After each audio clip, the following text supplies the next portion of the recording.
Case study number 24 is a family of four living in Sacramento, California. Terry is 45, married with two daughters in their 20s. He was born in Pakistan and moved to the U.S. at the age of 4. He has a master's degree in engineering.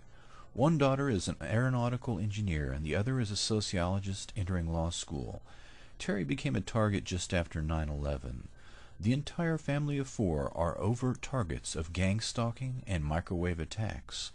Normally only one person is targeted overtly within a family group. Terry's family is very religious, Baha'i faith, and very close-knit.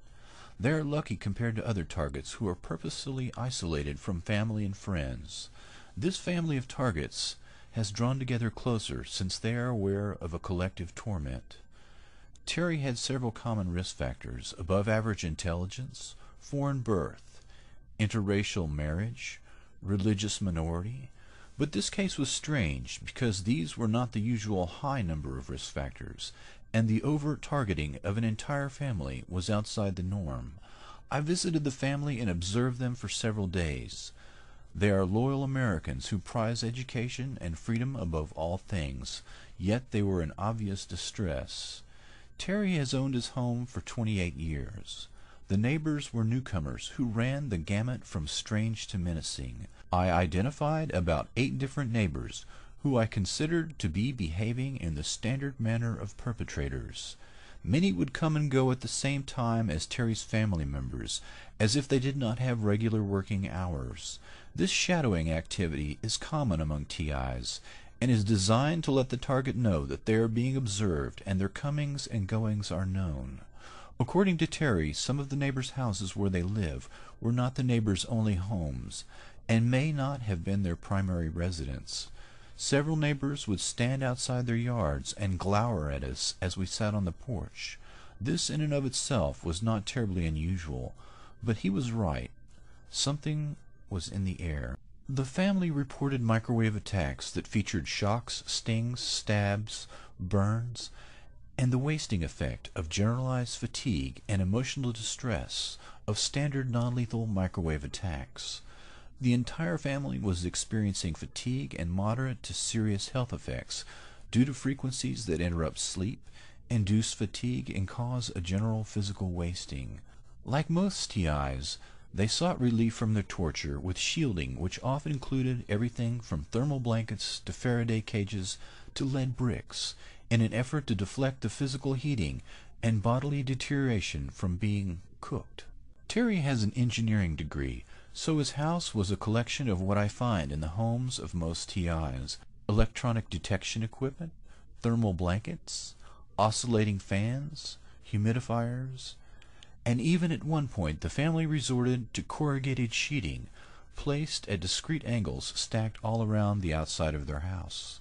The image of 12-foot by 3-foot wide corrugated sheeting entirely surrounding the outside of a house in suburban Sacramento did not go unnoticed.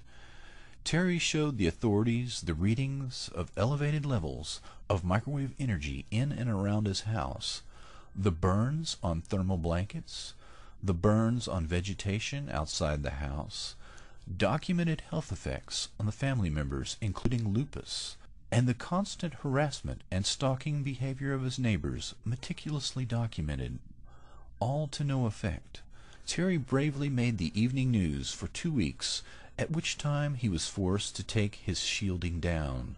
Terry reported to me previously that he was walking on the side of his house and felt a blast of warm air. A large hose was coming out of his neighbor's attic and into his yard in a concealed manner. The neighbors who moved in all around him shortly after his targeting with microwave weapons began had planted fast-growing trees and hedges that formed an enormous U-shaped barrier 30 to 60 feet high on 3 sides of his home. It was a barrier that contained the air around his house very tightly. The prevailing wind generally pushed the airflow toward the front of his home and into the open area of the barrier, thus containing the air in a tight pocket around his home. When Terry discovered the concealed hose, he mounted very large industrial fans in his backyard and pushed the captive air out of the artificially created air pocket.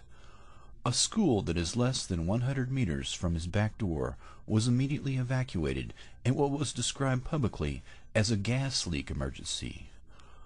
I personally witnessed his immediate neighbors often react to a distinctive horn. When it sounded, they entered their houses and shut all the doors and windows for approximately an hour. When the distinctive horn sounded again, the neighbors emerged from their homes as if they had been given an all clear.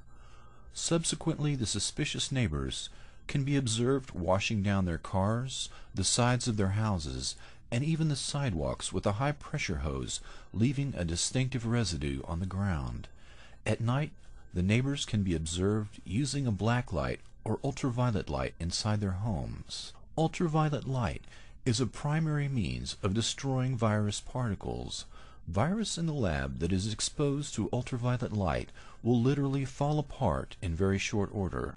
The reason that Terry and his family are targeted together is that they are in a distinctive category of the experimental weapons development program. Terry and his family are being used in an experimental fashion to test the use of small amounts of biological and chemical agents in tandem with microwave frequencies.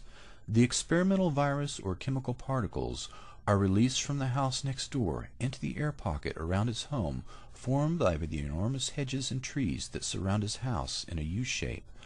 The horn is sounded, and the neighbors quickly enter their homes and shut the doors and windows to prevent exposure.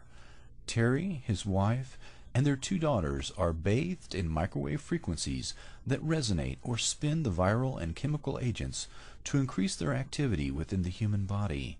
The blood-brain barrier porosity is altered by the microwave attack, and particle sizes that would normally be blocked are allowed to cross the blood-brain barrier directly into the brain. The microwave weapon is tuned specifically to the resonance frequency of the viral or chemical particles and bathes all 4 of their bodies, and thus increases the reactivity of the introduced agent millions of times above normal. This functions the same as giving the experimental group a massive dose of the experimental agent. The exposure is made and then allowed to dissipate, at which time the all-clear is sounded and the neighbors emerge from their homes and wash down the sides of their houses, their cars, and their sidewalks. Normally, biological warfare agents will deteriorate almost entirely in a matter of hours under conditions of direct sunlight and heat. Terry and his family are being used as human experimental subjects to perfect the latest technique for using chemical and biological agents in conjunction with microwave weapons. Terry is plagued with health problems that have left him unable to work. When he visits the doctor, tests of many kinds are run, and the results and those of his family are given to the government perpetrators of these crimes in order to measure the effect of the viral and chemical agents. Terry and his entire family are in a terminal experiment that will end in death. He and his family have been sacrificed to perfect the latest use of non-lethal weapons in conjunction with biological and chemical warfare. The Department of Defense hides these programs in the Department of Justice under the title of crowd control in order to avoid detection, which would put them in violation of international treaties, not to mention war crimes. I have told Terry that he should move, but he was adamant that he and his family would stay no matter what. I informed him of my worst fears, to which he replied that the experiment would only recommence at a different location. From my experience with the target population, I could not dispute this assertion.